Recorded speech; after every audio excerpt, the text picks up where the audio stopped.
Í apríl 1939 kom út í Bandaríkjunum bók sem hafi verið kölluð The Big Book eða AA-bókin eins og við köllum hana hér á Íslandi, The Big Book of Alcoholics Anonymous.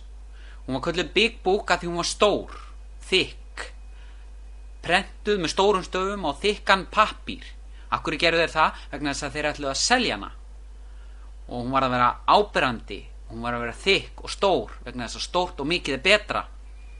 Þeir vantaði pening. Þeir ætlaði að flytja heimsbyggðinni, Bandaríkjunum, fyrst boðskap sinn það hvernig ætti hann á bata frá alkohólisma. Þetta var það sem þeir kölluðu basic textbook. Þetta væri textbook og textbook er kennslubók. Hún átti að lýsa því hvernig ætti að vinna 12 reynsluspor sem átti að skila andlegri vakningu eða andlegri reynslu, andlegri upplifun sem losaði fólk undan drykkjuástríðunni. Síðan þá er mikið vatn runnið til sjávar. Þetta var reynsla fyrstu tæplega 100 alkohólistana. Nú síðan hafa komið út alls konar bækur þessi 12 reynsluspor. 1954 held ég að hafi verið sem að Bill Wilson, eða 52, skrifaði bók sem er 12 og 12, 12 erfðavenjur og 12 reynsluspor, til þess að fólk gæti dýpkað og breikkað skilning sín á sporunum. En sú bók er ekki með beinar harðar leiðbeiningar hvernig á að vinna þessi spor, þessi 12 reynsluspor.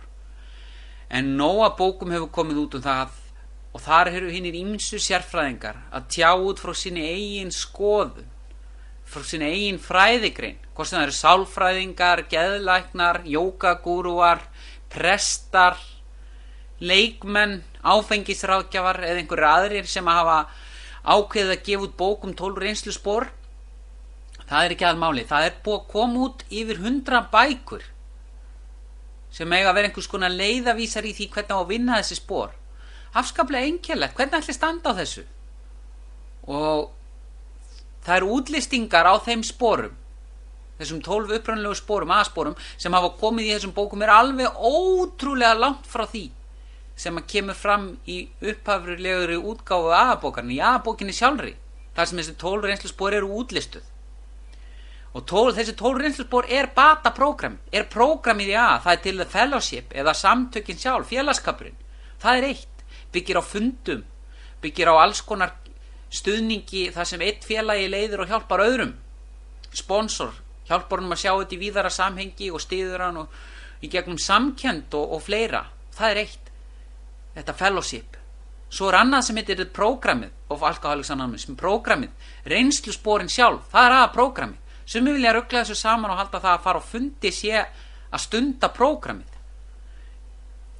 Það er að vera í félagskapnum, vera í samkendinni. En það er ekki þar með sagt að þó þú sért á AA-fundum og þú sért að vinna reynslusporin. Það er alveg, það eru mjög skýrar og beinar leiðbeiningar það í AA-bókinni hvernig á að vinna þau. Og við getum átt séð fyrir okkur hérna AA-þríhyrning sem er gamalt kristi merki. Það sem er talað í þetta er svona þríhyrningur inn í hring, það sem við eina hliðin á hringnum stendur þjónusta eða service, hinum staðnum stendur unity eða eining. Og svo undir þríhyrningnum, inn í hringnum líka, stendur recovery eða bati. Þetta mætti segja að sé sem sagt arfleifð AA-samtakana. Svona lítur að uppbygging AA-samtakana. Þetta unity, þessi eining, það er þessi félagskapur, þessi samkennd, þessi stuðningur, þetta bræðralag sem að ríkir innan samtakana. Og það að fara á fundi er partur af, og umgangast annað AA-fólk, er partur af því að lifa í þessum hluta þríhyrningsins, þessum hluta AA. Við sagðum að AA sé þetta þrennt.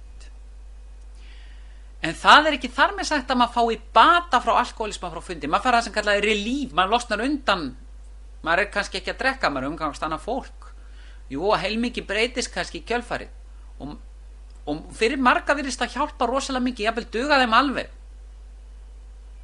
nú fyrir aðra ekki og þeir falla eða ná ekki góðum bata, finna sig ekki á fundunum, líður alltaf jafn illa, eru alltaf gramir, eirðarlausir og pirraðir og ómögulegir og einhvern veginn ná sér aldrei á strik. Síðan það hinn parturinn, þarna service eða þjónusta, að gefa af sér, þjóna innan samtakana, fara með funda á meðferðarstofnanir, vera á símavakt niður í gula húsi eða fara í 12. spors vinnu, útköll, þar sem heimsækir fólk sem hefur verið að drekka og líður illa. Þetta allt saman mjög mikilvægt af starfsemi AA, að gefa og hella upp á kaffi og halda utan fundina og vera í þjónustustörfum fyrir samtökin. Þetta allt mjög mikilvægt og gott AA starf. Og það færi mann ekkit endilega bata sem slíkt. Þetta færi mann það sem kallar relief, ég losna frá því á sama hátt, ég ekki að drekka á meðan. En það ekki þar með sagt að batin komi sjálfkrafa.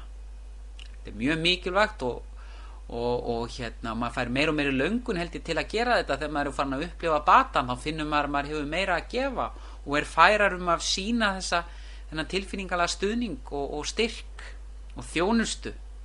Að því maður búin að opna inn á nýja uppsprettu kraftar eða orku í hið innra sem hann getur komið út frá manni í því að þjóna öðrum.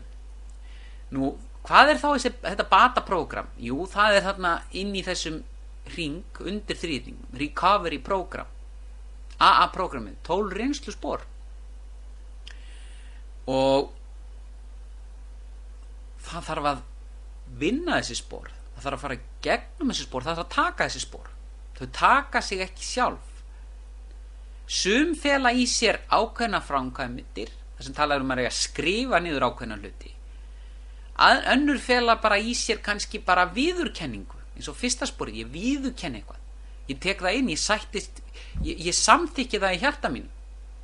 Og það mætti raun og veru margir gera það, skipta þessu AA-prógrami í þrennt. Það mætti skipta því já, við getum fjallað það sem 1, 2, 3 reglan.